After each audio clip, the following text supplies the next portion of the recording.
So I was thinking about today's video and what should I release, and it occurred to me that I didn't release a tutorial in a while. So given the fact this is a tutorial channel, not an entertainment channel, you're not here for fun, you're here for facts and learning. But anyways, just kidding. Here is a 2D RPG game tutorial created in Unity. See ya. Hi everyone, there is me Juice from Awesome Tools, and in this video I'm going to preview to you what we will make in these tutorials, guys. So this is our 2D RPG game in Unity, and now this is the first scene in this game. So in this game we will have multiple scenes. We will have this first of all start scene, then we will have our main scene, are some miniature scenes, and so on and so forth. You will see that later. So when I go here and touch our steps, we are in next scene, guys. So you see that we are being instantiated into the next scene, and this is very cool. So this is one big scene here, so you can explore that scene and everything is fine. Here we have one simple and cute player that is moving left, right, up and down. We have here also where are pointing with our mouse canvas, or actually held bars for our player, and this red is actually the held bar for our player. And when I go here into this graveyard, we also have our grave scene. So when we enter into our grave, we will see this, and we are now in that kind of small scene. So when I go back now here, we are now again into our graveyard and into our main scene. And when I now proceed, guys, and enter in this chat, we are now also in that kind of these mini scenes in our game. And when we leave this, we are again into our main scene. So also we have there some kind of restaurants or whatever, and we also can go into our biggest scene in this game, and that is our forest scene. So also now for the first time in this game, we have here our enemies, and we can kick our enemies by clicking the Z button into our keyboard. So when you see that our blood bursts, actually whenever we kick one of our enemy, this blood bursts in the air, and this is the cool effect. And also when our enemy touches us, you see that he can take a damage from us. And yeah, we are pointing with our mouse, now our health bar is decreased, our enemy is moving randomly. And when we, for example, take this one pair, this is our first pickable, we a little bit increase our health bar. When we take the second pair, we also increase a little bit, or a much bit, our health bar, because we also with that second pair eat our ice cream. And guys, that is our pickables. We can kick our enemy, we can blow our enemy with this our sword here by clicking the Z axis. Everything is very nice. Also our score pump ups here, so as you can notice here, our score, we have also a score that counts how many pickables we pick. And when we now pass all of our enemies and go here and touch our finish flag, now everything stops, our time stops in general, and this panel appears to us. And also we can die. Whenever we died, that menu will appear to us. You will see that in our tutorials, guys. You will create this in these tutorials, and I'm very satisfied that I can present to you this kind of games, guys. So stay tuned for this. This is very awesome 2D RPG game, whole functional RPG game, and definitely you will like what I prepared for you in this game, guys. So again, stay tuned for that, and see you in our first video, guys. If you want to learn how to create games using Unity or Unreal Engine, or how to create game assets using Blender or Illustrator, then Ultimate Game Development Academy is for you. When you enroll in the Academy, you will get access to all courses that you see on this list, and currently there are 55 courses, and every month I add new courses in the Academy. And navigating in my Academy is very simple. Just click on the course that you want to learn. For example, if I want to learn how to create a MOBA game, click on that course, and here are all the videos that you can follow to learn. Also, inside my Game Development Academy, you will get my priority support. So below every video, you have a comment section. When something is not clear, simply ask a question here, and I will answer and clarify everything to you. So if you want to learn how to create games using the best game engines and how to create game assets for your games, click the first link in the description of this video and enroll inside my Ultimate Game Development Academy.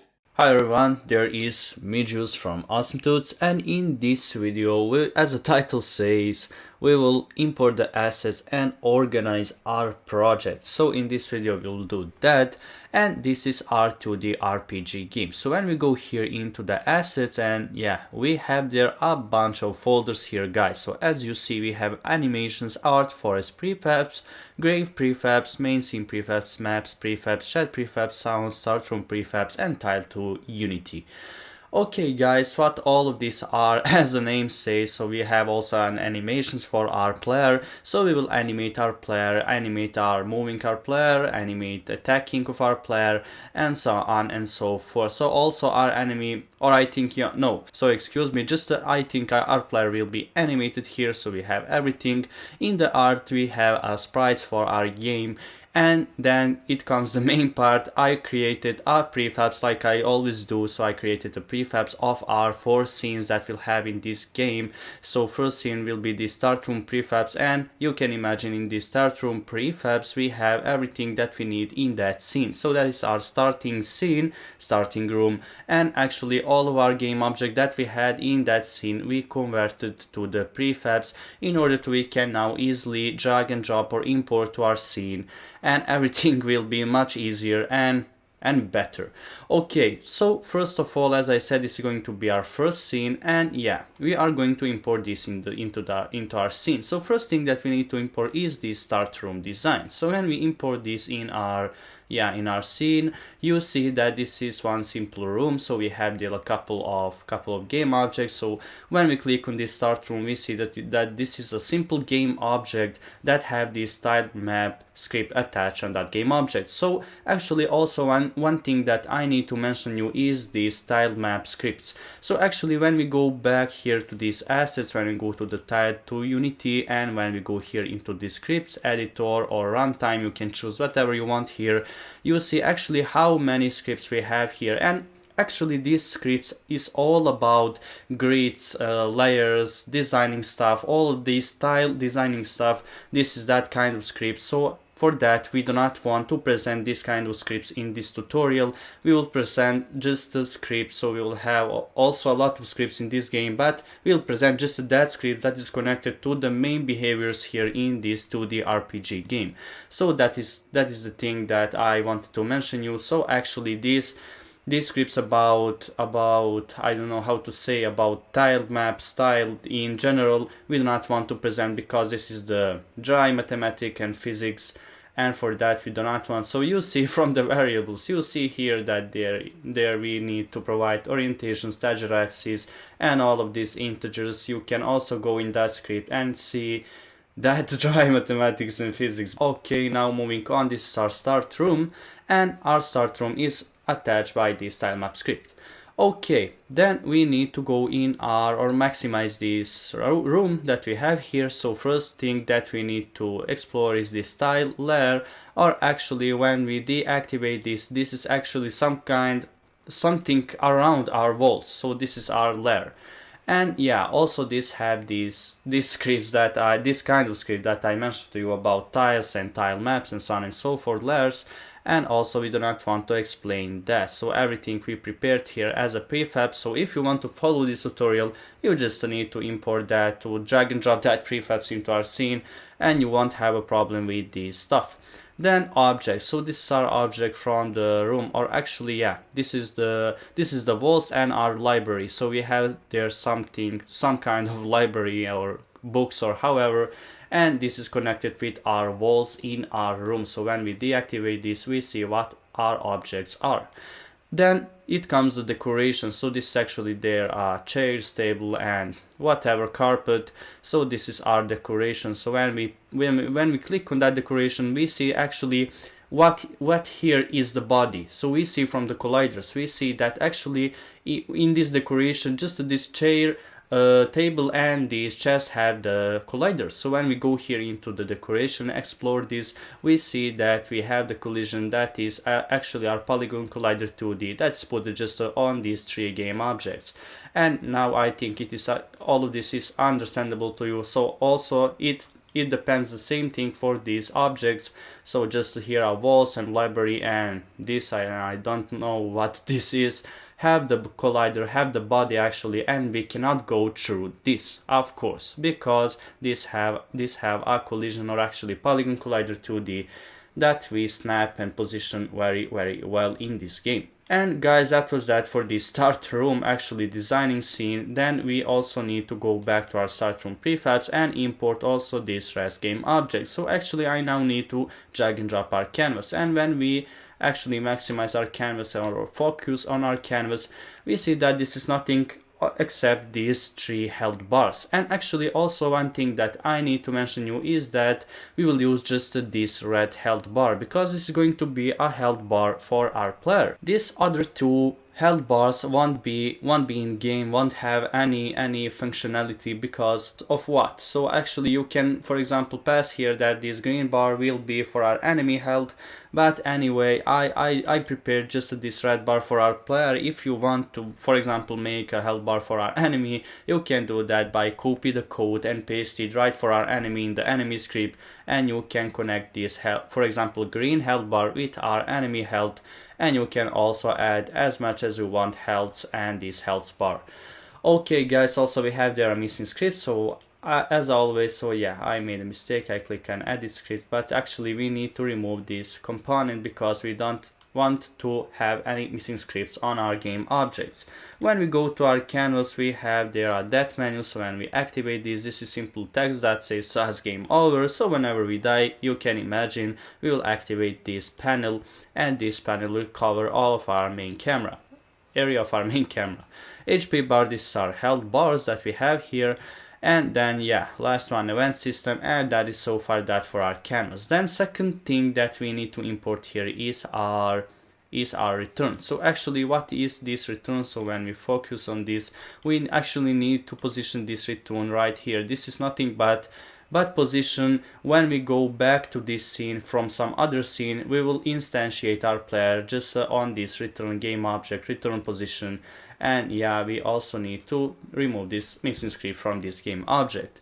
And then level loader will be actually attached on these steps. So actually these steps needs to have a collider that is this level loader. So of course delete this missing script. This is going to be whenever we make a collision between our player and these steps right here and this collider, we will go in some other scene, we will go in the basic scene that we have, or no basic scene, excuse me, this is going to be the main scene in this game, so I made a mistake spelling. And yeah, we'll go in that scene whenever we touch these steps. So for that, this level loader will be responsible in this game. Then next thing, and finally next thing that we need to import is our players itself. So actually we have there a player, and you see that we have there a couple of scripts that we need to remove, because we will have for our player 2 or 3, I don't know, scripts. And yeah, our player have a simple box collider 2, they have a rigid body that is dynamic. Of course we don't use a gravity for our player because we don't want to be affected by gravity. We will move our player manually, and for that we don't want this gravity. Okay guys, I think I imported everything right here. Yeah, everything is imported, and now our scene is ready and our scene is complete. Now guys, I think I explained everything to you what we have in this scene, and also we have a main camera. Yeah, our cute main camera. You can always change here this background color. So I always hated this default color, don't know why really, but I will change this for example to be a little bit enjoyable color like this one, or I don't know, more blue, man.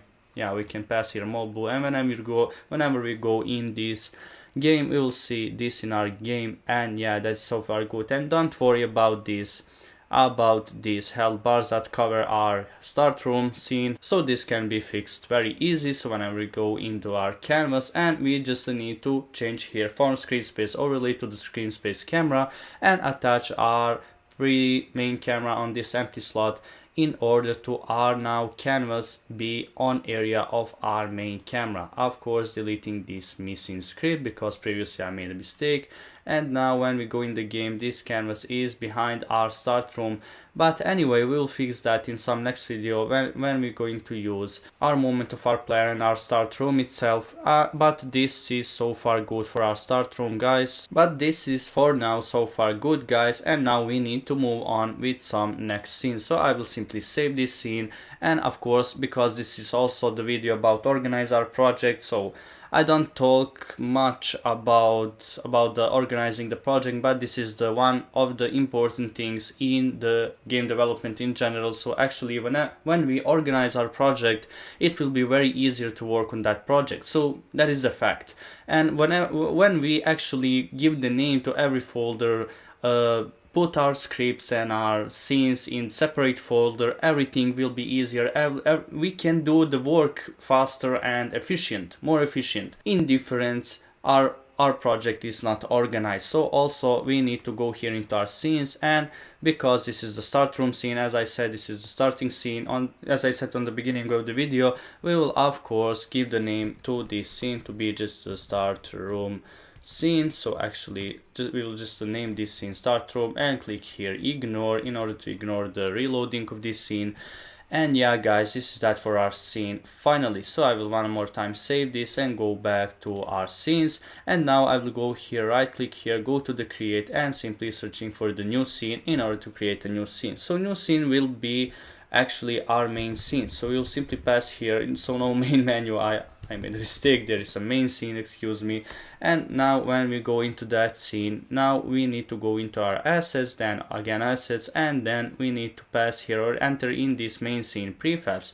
Like we drag and drop the prefabs for our start room scene, we also need to do that for this scene right here. Okay guys, so first thing that we need to do here or import is this to start room, or actually no, this start room, excuse me, we need to delete this. So first thing in is this small town, and actually this is not just that small town. So you see that this is a little huge town in quotes guys. So this is much bigger scene than our previous scene, and I don't know why we call this small town, because this is a huge town, but anyway, for our 2D game I think this is the small town. Okay, for the small town we have exactly the same thing like we have for our start room design scene. So actually we have a tile map attached on this small town, because this is the map. So when we see in this and deactivate this is whole our map, and we need to of course attach this script in order to everything will be in the, how can I say, in the atmosphere of the 2D RPG, yeah, some kind like that. Then tile layer will be this. So when we deactivate this is actually our ground, and then for our objects, when we deactivate this is our trees and yeah, walls of our restaurant here, or so on and so forth. So this is our object of this huge level. Then decoration, you can simply deactivate this and see what is our decoration, what are our decoration, excuse me. So we have here our walls, trees, decoration, floor, fence, chest, and collision, and this collision is actually our polygon collider 2D. Then last thing is our decoration tool, so for our second part of our decoration, and that is for our small town design guys. Next thing that we need to import here is our positions. So actually we need to pass here from forest, or import this from forest collider. That is actually when we go from the forest to this scene, and our forest will be third scene in this game, so you will see that later. So this scene we will create later on. But for now we need to position this from forest collider and this simple collider. So you will see that this is actually the position where we want to be instantiated whenever we leave our forest. So when we go from forest to this scene, we will be instantiated right here on this vector tree that we have here in this transform. So remove missing script and we are done with that. And then we need also to find here two forests, because we have here a from forest. Now we need to provide the collider when we go into that forest. So when we touch this collider, we will go into that forest. When we go back to this scene, we will bring our player into this from forest position. And that's whole philosophy about these two forests and from forest. And we have here also a couple of things that is very same like these two game objects. So actually, yeah, now we have here a to start room and from start room. So actually this to start room is the collider when we need to go back in our previous scene that we have created start room. And actually I think that yeah, there needs to be that collider. So whenever we touch this collider, we will go back to our start room. Or no guys, so actually I made a mistake. There needs to be this to start room collider in these steps right here, because when we go from start room to this main scene, we will be instantiated with our player here in this room, in this starting room for this scene. And when we wanted to go back to start room, we need to again touch these steps. So I made a mistake, I put this collider here. I don't know really why, but I got confused. Anyway, that is the silly me sometimes. Now we need to move on with our game objects here. So we imported to start room. Now we need to find here a to shed, and actually to shed will be right here. So that is also one position. Whenever we touch this collider, we will enter in this shed room or shed scene. So I need to delete this missing script also from this game object. And from shed, so we need now to find from shed, and there it is, that game object. So now where is that game object? There it is. And when we go back from shed to this scene, we will be instantiated right here. So again, delete this boring missing script, and we need to move on with that. Now we need to pass also here to grave. So when we touch now this collider, we will go into our grave scene, and you can suppose that. And then from grave we need to find also right here, and this will be that position when we go back from graveyard to this scene. Okay guys, I think now I add everything to forest, to shed, to grave, and here back to our start room position, and I add everything that we have now here in this game, every scene I prepared from this main scene. And yeah, now we need to create our third scene, and everything will be nice. So I will save here this main scene and go back again to our scenes. So where is our scene? I need to go back to our scenes again, and yeah, go here to the create and create new scene, which is going to be just our forest, and this is going to be the biggest scene in our game, in our whole game. So now when we go back here into our assets, we need to find forest prefabs, that is right here, and simply drag and drop our forest, and you see how huge this is. So this is, I think, twice big as our previous scene. So that is our cute forest, guys, and you see that this is more haunted forest than normal forest. But anyway, we have there a lot of trees, we have there roads, and actually in this scene, for the first time in this game, we will add our enemies. So this is the design of our scene, or of our forest scene, and I don't need, I think, to explain what we have here. So this is the very same explanation like for our previous game objects, for our previous design of our scenes. And yeah, this is that for our forest. So enter in our forest. When we enter in our forest, we need to be instantiated or bring into position that will be right here. So this is that position. And when we want to leave our forest, so we need to find I think, yeah, to town, that is this game object. So when we wanted to leave our forest, we need to touch this to town collider in order to go to our main town that we have in the middle of our scenes. Okay, so I think I made a mistake here. There needs to be this collider, and yeah, they remove, of course, these horrible missing scripts. And then this slim green is actually our enemy. So when we import this into our scene, and when we drag and drop right here to our forest, this enemy, we see that we had there a couple of missing scripts, and we definitely need to pump up this ordinary layer to the 1 in order to we can see our enemy. So our enemy is some kind, very funny, man. This is some kind of the circles, but this have a box collider, believe me or not, 2D on this enemy. Anyway, this enemy will be animated, I think, and this enemy will definitely go from one point to some next point in order to he can catch our player, he can take a damage from our player, and you will see a lot of things what this enemy can do to our player. So yeah, we need to now explain everything, but I think everything is very clear to you. We have a sprite renderer that is simply design of our enemy. We have animator, so our enemy will have some pure animation, but anyway, something is better than nothing, so you know that. And box collider and the rigid body that is dynamic. Okay, that is that for our enemy, excuse me. And then we need to import also, and I think we imported everything here. So forest, center forest, slim green, and to town game object or collider, and this to beach and to Haunted Forest beta. We don't want that, we need to delete that because we don't have that scenes. And if you want to add more scenes here, you can create that on your own and use these game objects, but actually we don't have that haunted scene and so on and so forth. We have currently just these 4 or 5 scenes in this game, and that is so far good. Okay, now I will also save this scene, and that was that for this forest scene. And I think we need to create also a couple of miniature script scenes, excuse me. So this is going to be our grave scene and our shed scene. So I will one more time go here into our scenes and simply create a new scene, which is going to be shed scene. So whenever we go in our shed, we will see this. So actually I need to go now here and go back to our assets one more time and try to find our shed prefabs.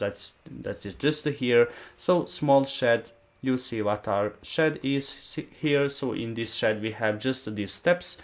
We have also these walls and these something around our wall. That's some kind of, I don't know, some kind of blackness or emptiness. And we have also here a loader. That's going to be when we, so I made a mistake here, that's going to be when we touch these steps, we will go back to our, we will actually go into the forest. So I got confused, guys. We'll go into the forest scene when we touch these steps into our shed scene. So when we touch these steps, we will go into our forest. But when we go back here, and that is this collider right here, and I think from town or to town, don't know really, I think that this is the door out. Yeah, this is the door out collider. So I made a mistake. When we go back to our door out, we will go out and go back to our current scene, that is our main scene.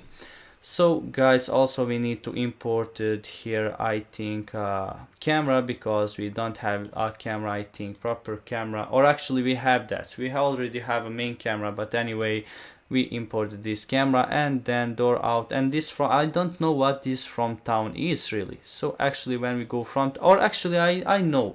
So when we pass here from town game object into this scene, this is the position where we will be instantiated with our player. So silly me. So this is going to be that position, removing this component, and this is going to be that collider. So when we touch the steps, we'll go into the forest. When we touch this door out, we'll go into our main scene. And yeah, this collider is when we just enter in our shed scene. That is that for our shed scene. Now we are going to again save this and go back to our scene one more time. And now we will create our last scene, that's our 5th scene in this game, that is our grave. So when we go into the grave, we will see this. And now we will go into our assets one more time, like for our 4 scenes, and go to the grave. And actually we have there a simple grave, so you see how creepy this is into the grave. So when we import this, when we go, we will be instantiated right here because of this game object. And then when we go out of the grave, we need to touch this collider right here, this collider on this. I don't know what this white color is here. I don't know why, but anyway, this is some glitch or gap right here. Anyway, when we touch this collider, we will go out of our grave to our graveyard and to our main scene, and that is for our grave scene, guys, like for our 4 other scenes that we have created previously. So guys, that was that for this video. And in this video we just set up our scenes, we organize our project, we import our assets in the scene and into our hierarchy panel, and I think everything is understandable to you. So on the beginning I explained about this design, about this time lapse style scripts and so on and so forth. And yeah, I think everything is clear to you enough, guys, in order to you can understand this. And in the next video we'll proceed with development this game. So actually in the next video I think we will for the first time open some script and code some behavior, but that will be in the next video. I hope you like this video, guys, and see you.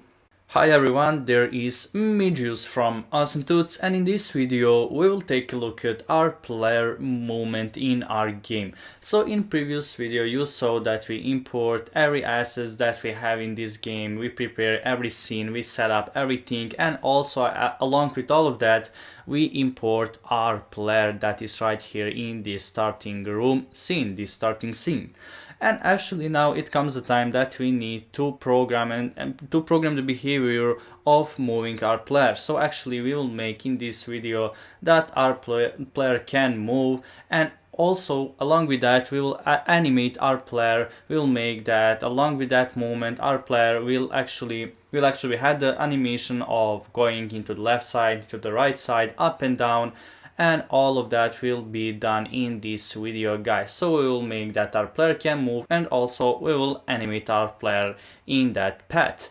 Okay guys, now in order to do that we need to go here into our assets and create a new folder which is going to collect our scripts. So I made a mistake here, so we will name this folder simply scripts, like this, and now open this scripts folder, and in this scripts folder we are going to create a new C# script which is going to be responsible for the player movement, and of course open it up in our Visual Studio. And now guys, once we are in our script, we are going to start this coding with creating a couple of variables.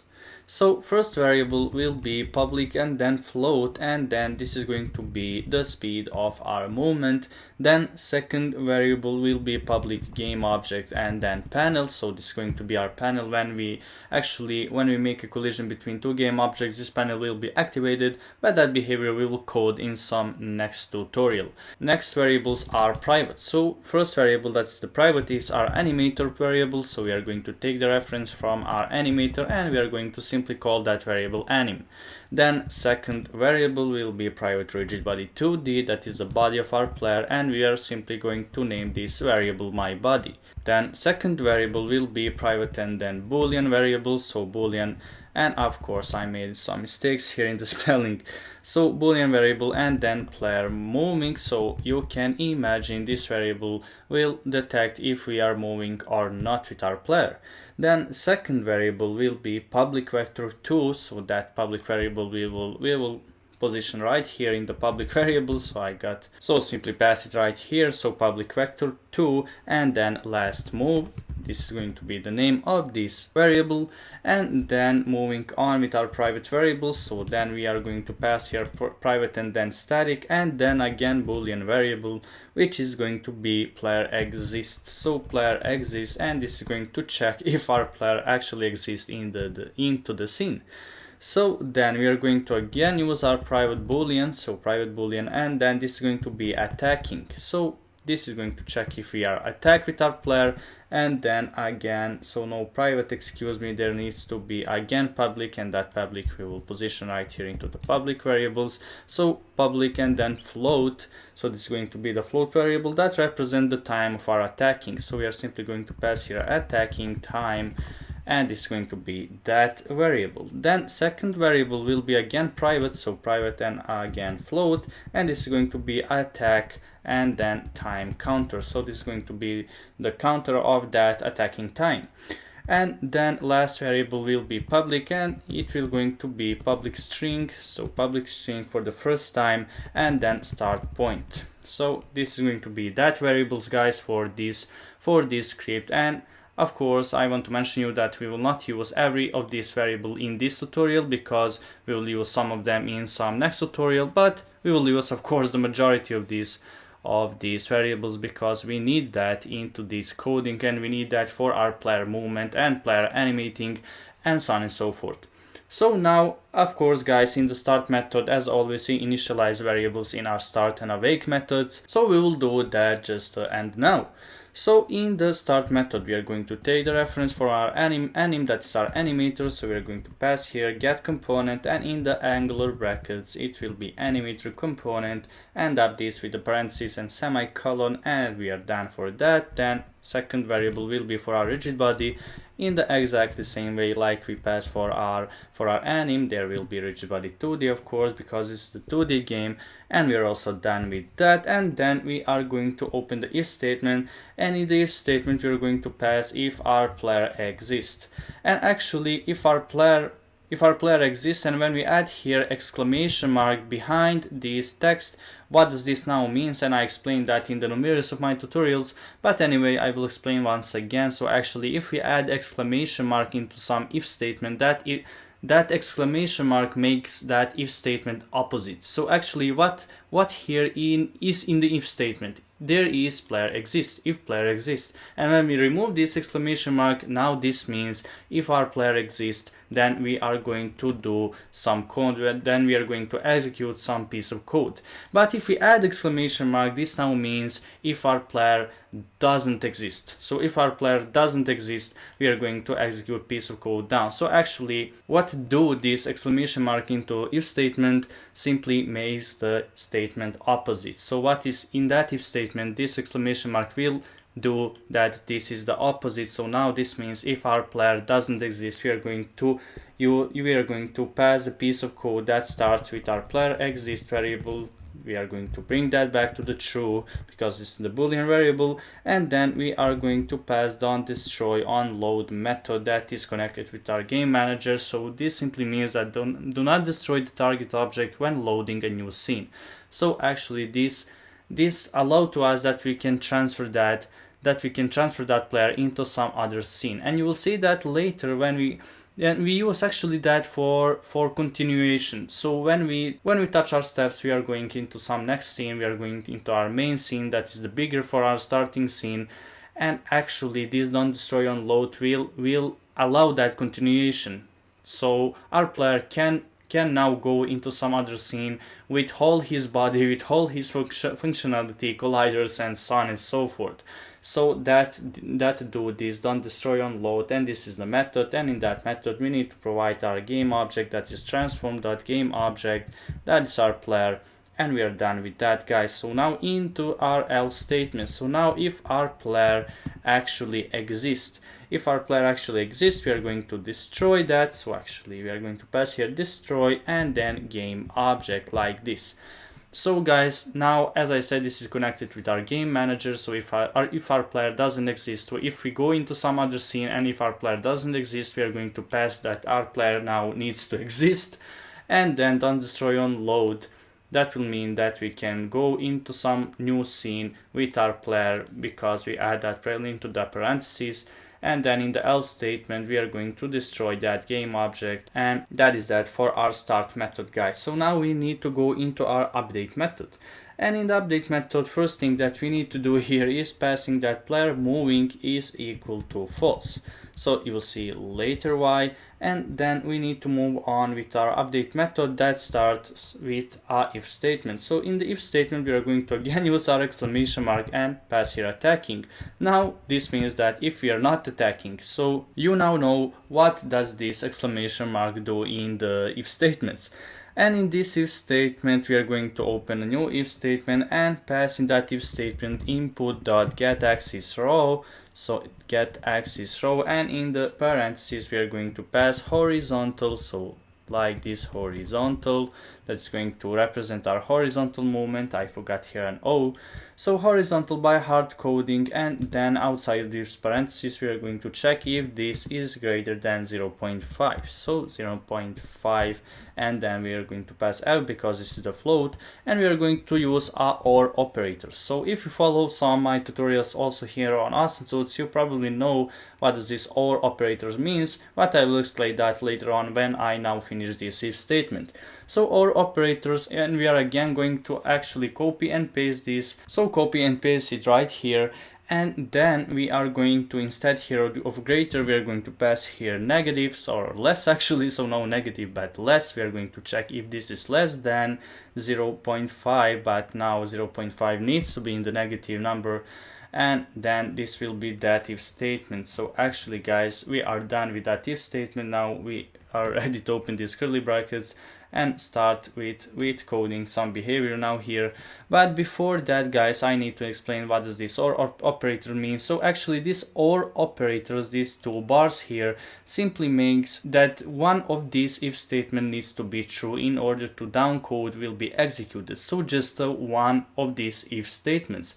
Currently we have two if statements here. So we have input get axis row is greater than 0.5 or less than negative 0.5. And I think I made a mistake here. Yeah, I made a mistake. There needs to be just one parenthesis.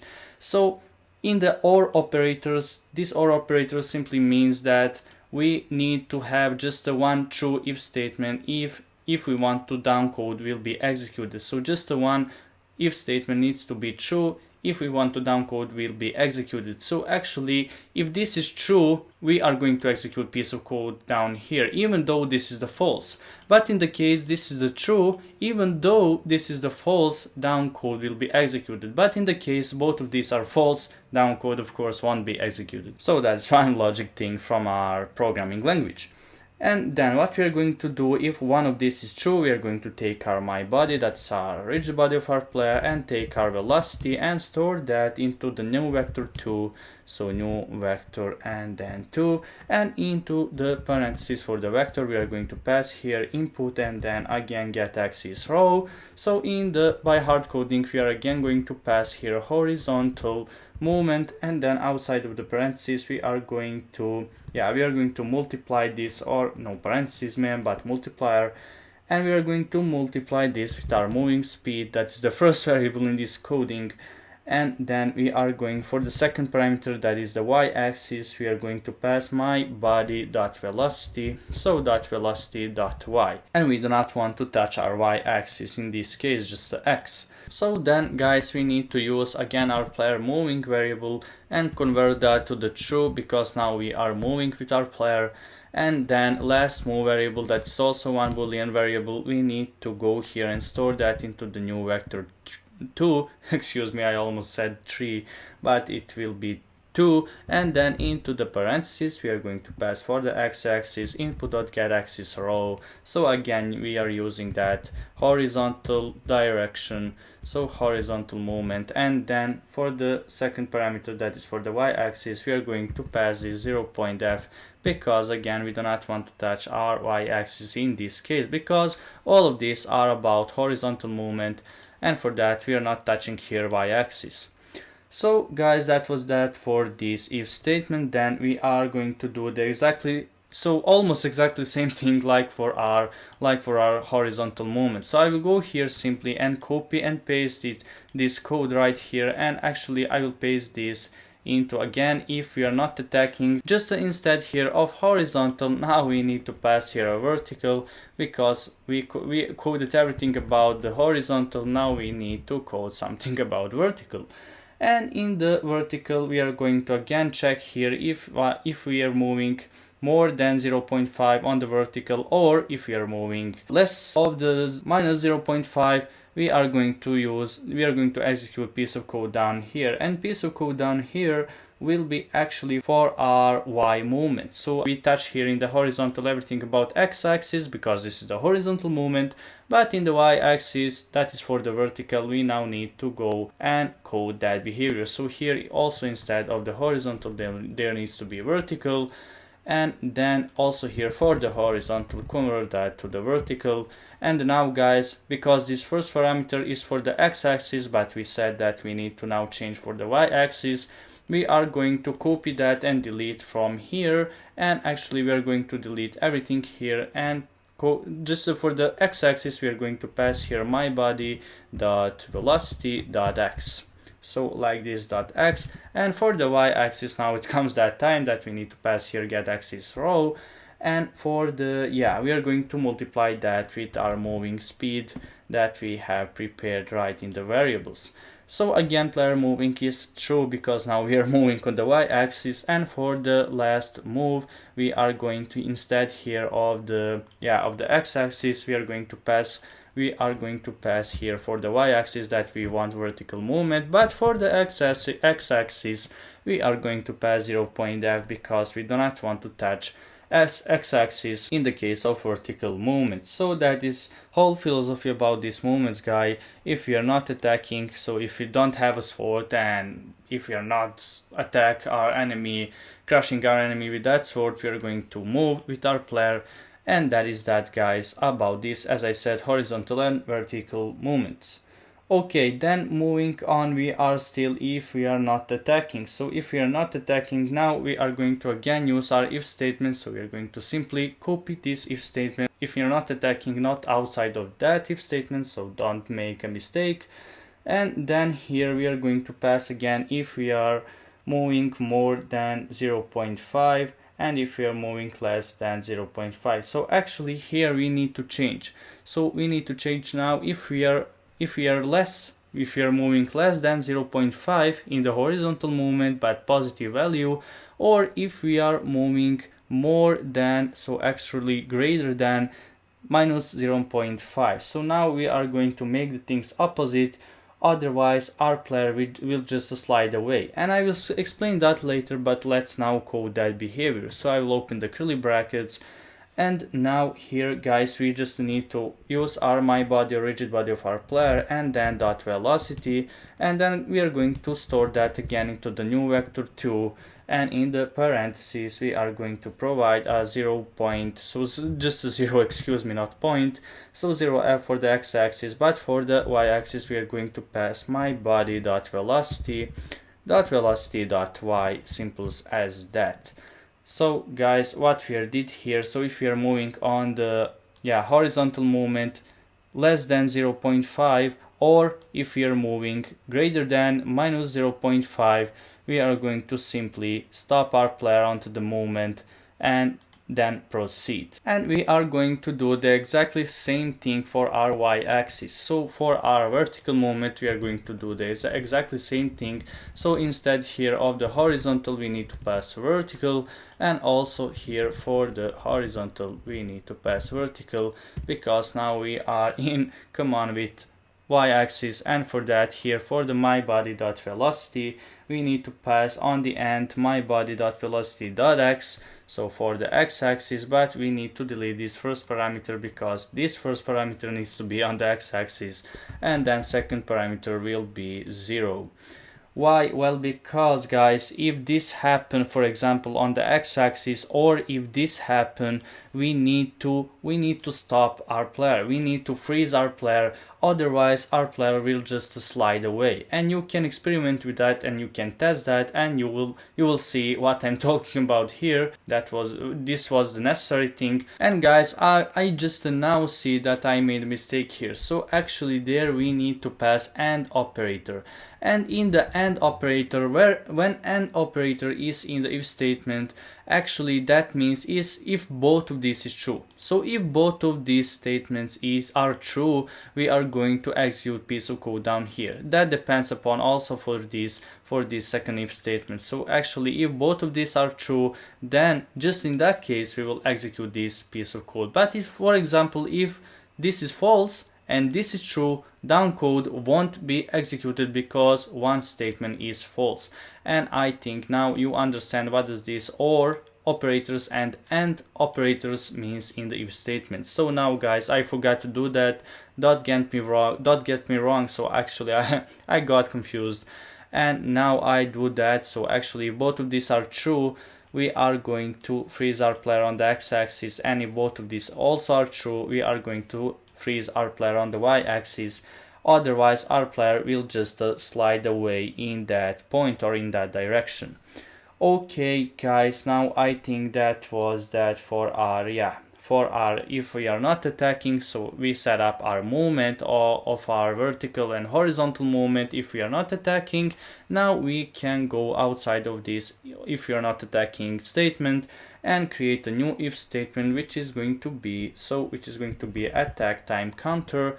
So if this is greater than 0, what we are going to do if this is greater than, so no just attacking man, I think that we need to pass here attack time counter, and then this is greater than 0.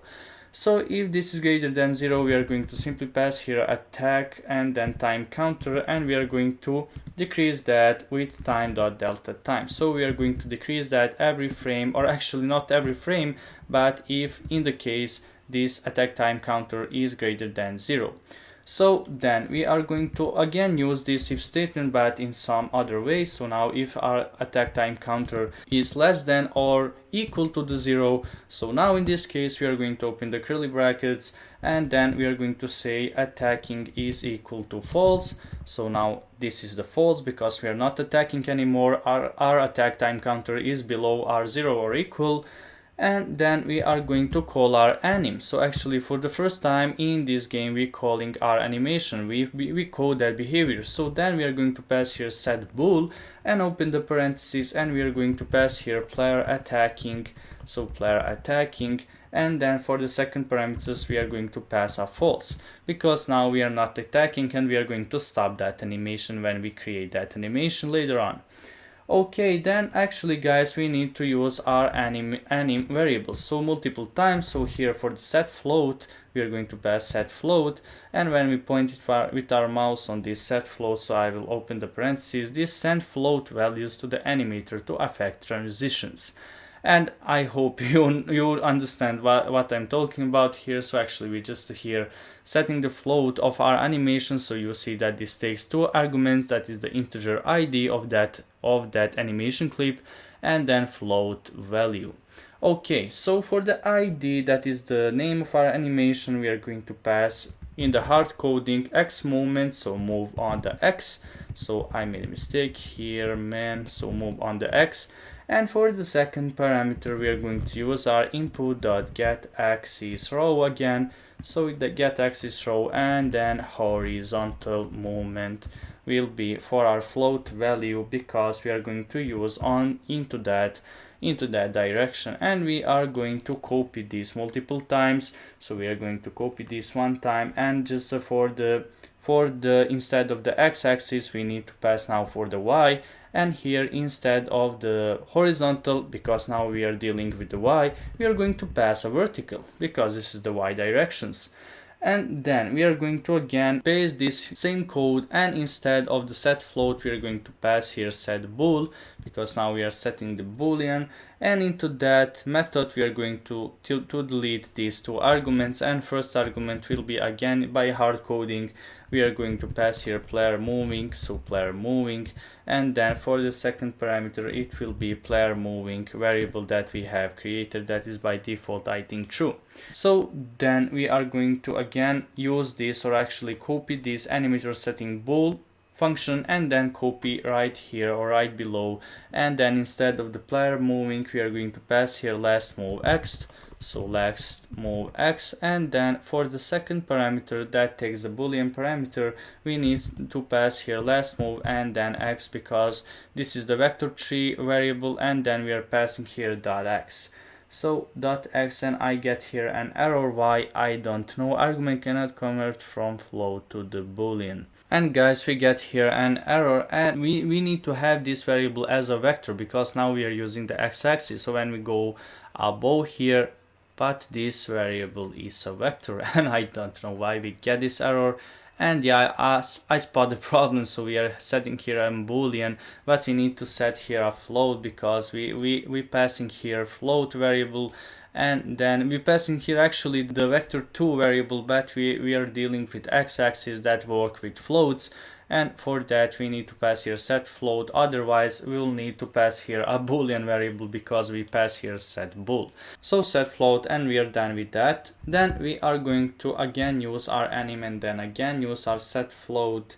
So for the last time we are going to use our last move, and then on the y by hard coding, and you can imagine this is going to now be for the y axis. And now guys, that was that for these animations here. So first of all we setting the float for the moving on the x-axis, and for the second parameter for the float value we pass our get axis row on the horizontal movement. Then we did the exactly same thing for our y movement, that is the vertical movement. Then for the setting boolean we pass here player moving, and then we actually pass that player moving is true.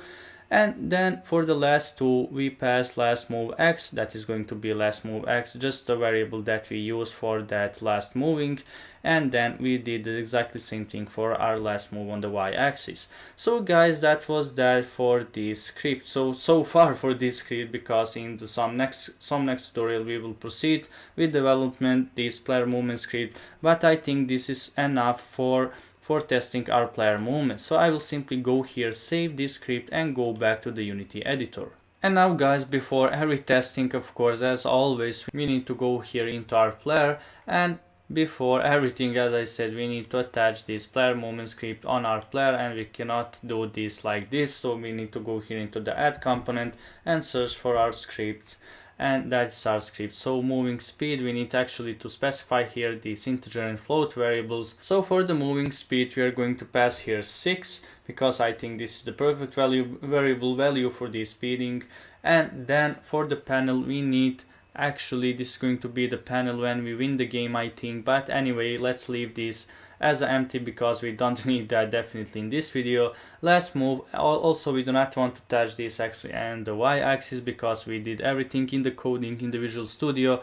Attacking time needs to be 0.15, and start point also we do not want to touch in this case. So guys, I think now everything is prepared for the testing. I hope now our player can move. When we go here and then click our left arrow, right arrow, our player needs to move left, right and up and down. And let's play our game and see this actually in action. So now when I take our player, yeah, we see guys that our player moving and this animation works.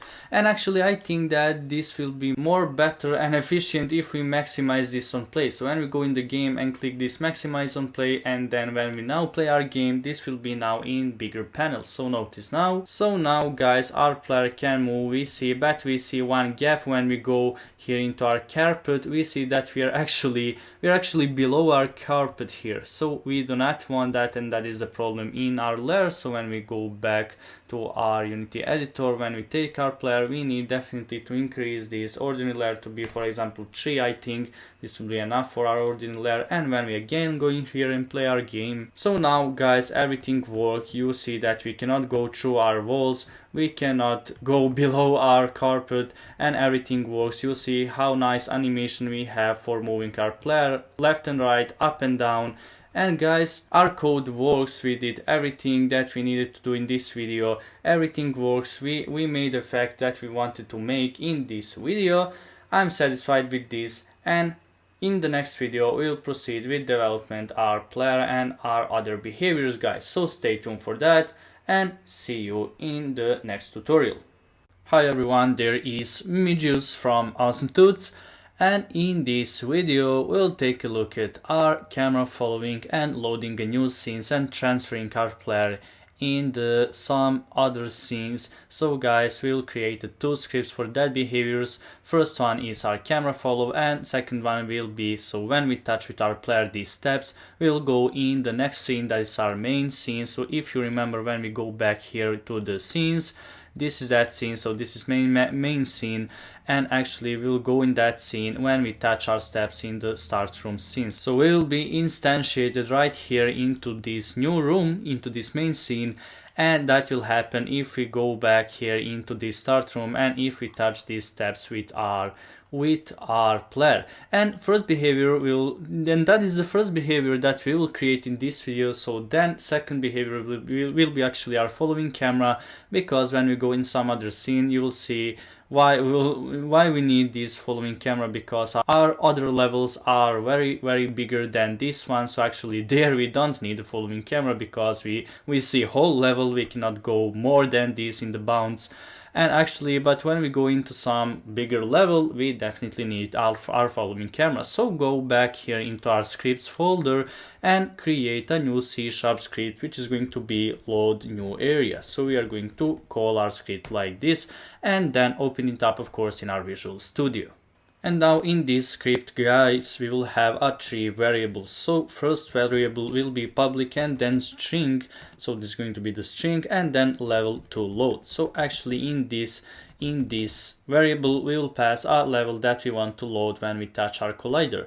Then second variable will be again public and then string, but this time this is going to be exit point. So also this one string we need to specify it into inspector panel, because this is a public string. So this is going to be exit point, guys. And then last variable, it is going to be private and then player controller script. So or actually player movement. So excuse me, there needs to be player movement, because this is the script that we coded in previous video, and we will use this script in this coding in this new script.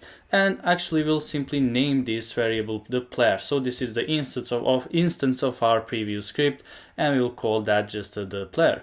In the start method we are going to take that reference, so the player is equal to the find object of type, so find object of type, and then in these angular brackets we are going to provide our script because we are taking the reference from that script, and now we can use this variable name and actually with this variable name manipulate with this player movement script, of course. So then in the update method, so actually no, in the update method, so I got confused, man, we need to open a new method which is going to be void and then on trigger enter to this. So I almost did that in the update method, but we actually need to detect the collision in this method, not in the update, of course. Okay, in this method we are going to open the if statement, and in the if statement we are going to say if our collision, so collision from the parentheses, of course, dot game object and then dot name is equal to, so double equal signs, and we are going to pass our player. So simply by hard coding player, open the curly brackets, and we are going here in the usings, and we need actually to go here and type Unity Engine dot scene management. So we need to import that library in order to we can use scene management functions and actually transfer ourselves into some other scene. So we are going to just use that. We are going to pass here scene manager dot load scenes, so load scene, and then in the parentheses we are going to pass level to load.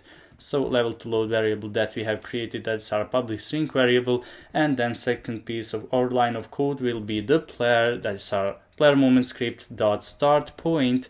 Start point is our variable from the player movement script. This is going to be equal to the exit point from this script. And guys, what we did here, so actually we check if our collider, that is our collider from the steps, so if we go back to the Unity editor, we will actually concatenate this script or attach this script onto this game object, this steps game object, and when we touch with our player, so when we go back to the Visual Studio, when we touch with our player, that steps, we are going to execute this piece of code right here. That simply means we are going to go into the level that we need to specify later on in the inspector panel. So when we for example add here forest, we will go in that scene. When we for example pass here main menu, we will go in that scene, so when this collision happens. And then after that, going into some other scene, we are going to take the player script and actually pass that start point for our player is equal to the exit point that also we need to specify later on in the inspector panel. And you will see that when we did that. So when we now save this, go back to the Unity, and now before every testing, as always, we need to attach this script onto some game object, and that game object is definitely our level loader. So we will take our load new area and attach that on our level loader, and you see actually that this level loader is just here where is the steps. So when we touch that collider with our steps, I explain what will happen, and actually what will happen, we need to specify level to load where we want to go. When we touch that steps, we want to go into our main scene. So main scene, I will simply pass here, so no main menu. I always go to pass here or type main menu, but actually we just have main scene, not main menu scene. So when we go back to the scenes, this is the name of our main scene, so just the main scene, and you need to pass exactly the same name like we pass here into the scenes when we created that, so don't make a mistake there. And exit point, and actually I didn't sure what we need to type here, so this is the exit point of, but guys, let's for now leave this as an empty. I think this will work also with the emptiness here in this variable, I'm not sure, but let's now test this out. Even this is the empty one variable. So go here guys and play our game. And now guys, we are moving with our player. When we go here and touch our collider, we see that we are not transferred in the some next scene because we see that we have there a couple of errors. So when I open this, we have just one error, not a couple.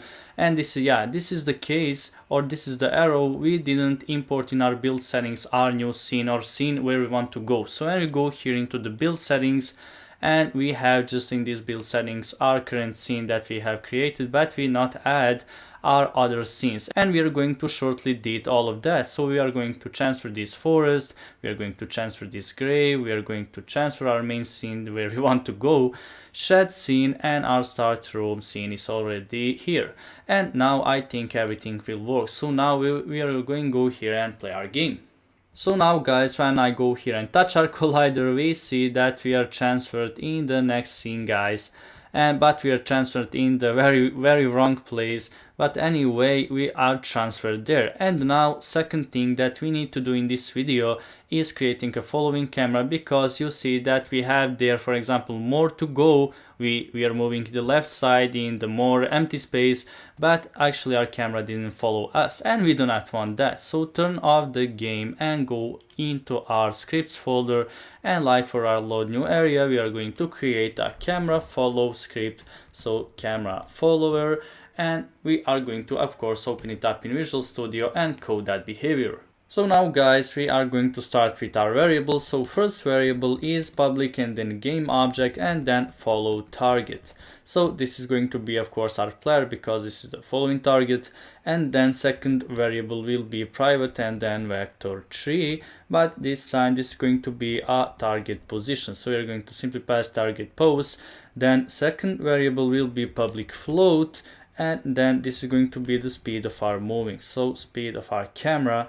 And then last variable is private, and then static, and then boolean variable, which will detect or check if our camera actually exists. So we are going to simply pass there exists, and that is that for our variables right here.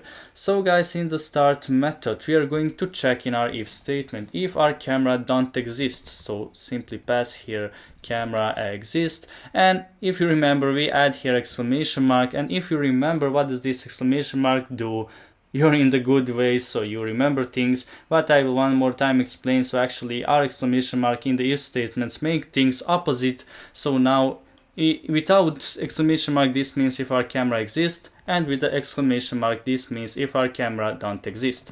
And we are going to open the curly brackets, and in the curly brackets we are going to pass that now we want to our camera actually exist, we want to make that our camera now exists, is equal to true. And then we are going to use our don't destroy on load game manager function, and in this function we are going to specify our transform.game object like this.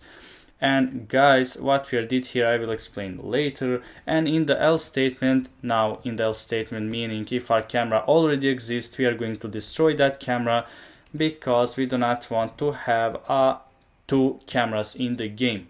So guys, what we did here, we use this don't destroy on load actually method, because we will use a game manager. We transferring our player, we transferring our camera in the next scenes. And for that, so notice we don't have cameras in the other scenes, so we don't have cameras. And for that we are transferring our main camera from the first scene, from the start room scene.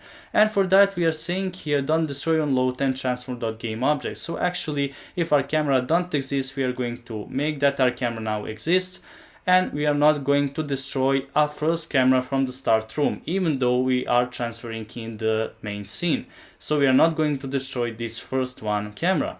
But then if our camera actually exists, we are going to destroy that camera. So actually when we go in the main scene, and if we already have there a main camera, we are going to destroy that main camera, because if you remember, we transferring our first camera, our start room camera, into that scene, and we do not want to have two main cameras in the case.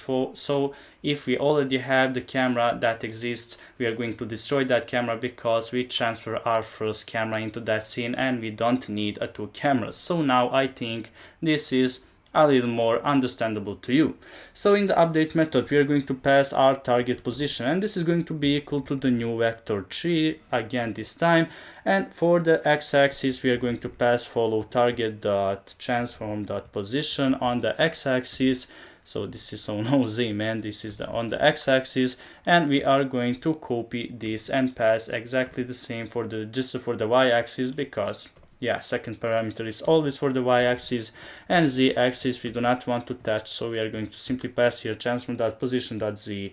and that is that for the z-axis. Okay, then we are going to use our transform.position, which is the current position of our main camera, and again excuse me I'm a little bit sick. So vector tree and then lerp. So in the lerp method we are going to say, so actually we see that the lerping method takes 3 arguments. That is, first one is vector tree A, second one is vector tree B, and float T. Linearly interpolates between 2 vectors that we need to specify now. So that first vector is our transform.position, is our current position of the camera. And then second argument, or vector tree.b, is actually our player, because we want to follow our player, and current position of our player is target position. And then for the t, float t, we are going to pass our moving speed of our camera, dot, or not dot, we are going to multiply actually this with our time dot delta time, which simply makes our integer and float variables smoother than before. Okay guys, that was that for our camera following script. I hope you understand everything what is going on here. So yeah, we are going to save this and go back to the Unity. And now when we are in Unity editor, we are going to take our camera follow script and attach, of course, to our main camera. So take our camera follow, and yeah, we have there a couple of variables that we need to fill up. So first one is following target. That's our player that needs to be followed because he is a target. And for the move speed, we are going to add here 100. And yeah, don't get me wrong, because this variable value is multiplied with our time.delta time, and for that, don't think that this variable is too big for this case. This is very perfect variable value. Okay guys, now I think we are ready to test this out. But also one thing that I need to mention you is that you can actually pass here, import the scripts for our pixel perfect camera, and you can add a pixel perfect camera to your main camera if you work with R2D RPG games. So actually if you work with the pixel art, so if you have a pixel art into the game, it gives a much better performance if we attach on our main camera a pixel perfect camera. So when we go into the Unity documentation, we see that actually the 2D pixel perfect package contains the pixel perfect camera component, which ensures your pixel art remain crisp and clear at different resolutions and stable in motion. So actually it gives a much better performance when we attach this on our games where we use a pixel art, 2D pixel art, just like we use in our current game, in our 2D RPG game. And yeah, I want to mention that tip or trick to you, because our Unity also have some components for that makes a better performance for that game. Okay, that is the package that you can import in your project. Then you can import that main camera, and also then if you import that, you see that you have there a couple of details and explanations about how can you compress the assets for that camera. So you see that you need to change here for something in the filter mode, something into this compression, as I said, but you have everything here into our cute Unity documentation, and you can use that in which time you want. So guys, that was that for our Pixel 2D package, and now everything here is prepared already for our camera follow also behavior. So I will go here and test this out. So now we are in start room, and we see that actually our camera already follow our player. So when we go back here into this, or actually go into our main scene, we see that now our camera actually doesn't follow our player, and we need to fix that error because we make our camera following